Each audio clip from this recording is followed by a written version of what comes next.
For nearly a century, Lincoln High School was a source of opportunity and inspiration for thousands of students in East St. Louis. But today, it's a public disgrace. More than a decade after it closed, the vacant school is covered with vulgar gang graffiti and stands as a symbol of blatant neglect.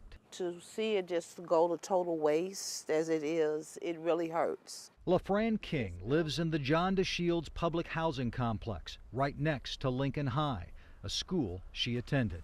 Ms. King says the way the school district has allowed it to be treated is a sign of how the district feels about this part of East St. Louis. They don't care about the community, they don't care about the people, that they really don't care. We found one of the doors ajar, which means that folks from John DeShields or any place else can just walk into this abandoned school and do whatever they want. Inside, the school looks even worse. Some rooms are stuffed with trash. Huge glass windows are busted out.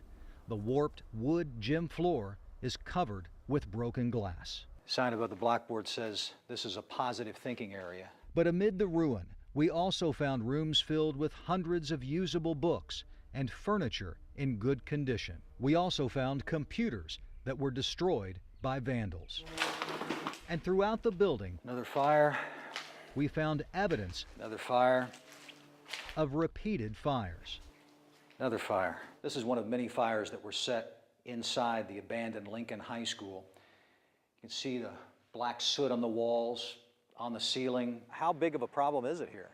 It seems like it continues to get worse. East St. Louis Assistant Fire Chief Bill Clausen says the department has responded to 6 fires at the vacant high school in just the last few months. What is the risk to the community, to the folks living around it? I mean, look at this is a housing project. It's got many kids and stuff. It creates a huge hazard. The school district, under state control for the last year, has refused to address the problem. District Chief Financial Officer Adil Khan told me, quote, "Why would we spend any money on it? It wouldn't make any sense. There's no usage for us." It's, frustrating to know that, that they don't care about the building, yet there could be people hurt or killed here, not even just firefighters, but anybody that lives here in this community. For some people, there may be the temptation to walk inside the abandoned school and see the severe damage for themselves. I don't think you really. No, I don't want to go in. I don't want to start crying, because it would bring tears to my eyes.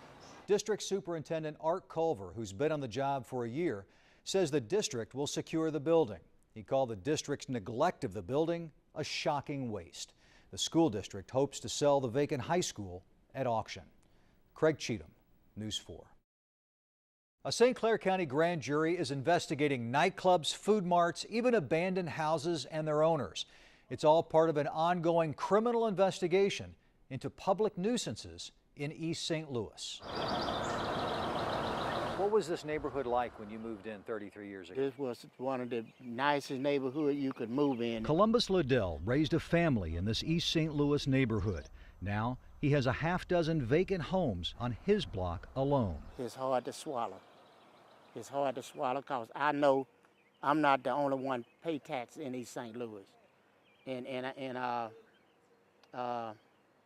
at least East St. Louis could show us what they're doing with some of the money. Some areas look even worse. A News 4 investigation found that much of the vacant land and housing in East St. Louis is owned by speculators who do not live in East St. Louis. $800 bill to go. $700 come back. One by one, some of the worst looking real estate in St. Clair County is sold to the highest bidder. This auction features property taken from previous owners who didn't pay their taxes.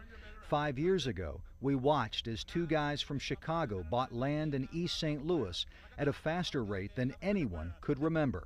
Now, their business has apparently grown to 3 companies based out of this small home in Skokie, Illinois, and they own nearly 800 pieces of property, hundreds more than the next largest private landowner. The area looks pretty good right now. A.J. Baba, who refused to name his investors during our interview 5 years ago, was the only publicly identified company official at the time.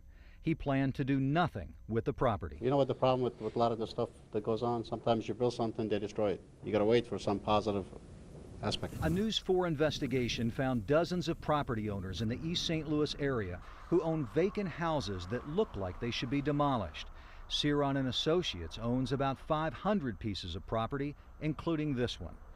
Other abandoned houses have belonged to failed speculators like St. Louis mortgage banker Sean Hutto. He was sued at least 8 times by major banks who filed foreclosure notices against him. One of the houses Hutto bought is right next to Columbus Liddell. If I could get a fair price for mine, I'd move tomorrow.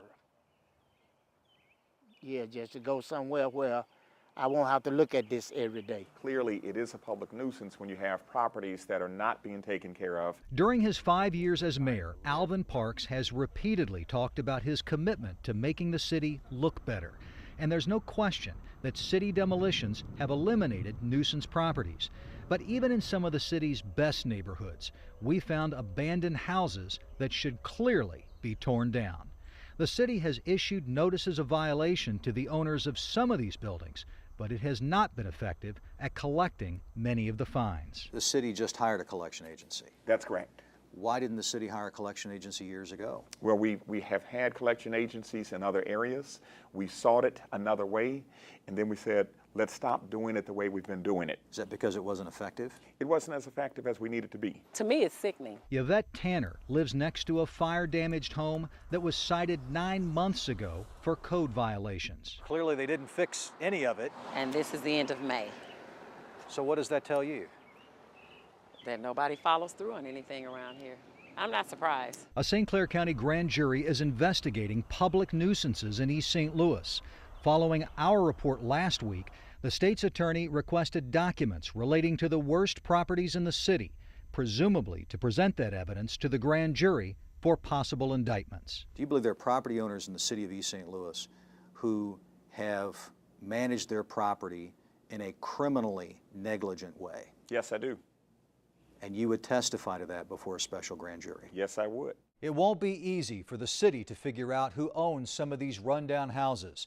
For example, former speculator Sean Hutto says he doesn't own anything there, but records at the County Recorder of Deeds and the assessor's offices indicate he owns nearly 20 properties, even though county court records say that some of Hutto's houses were sold.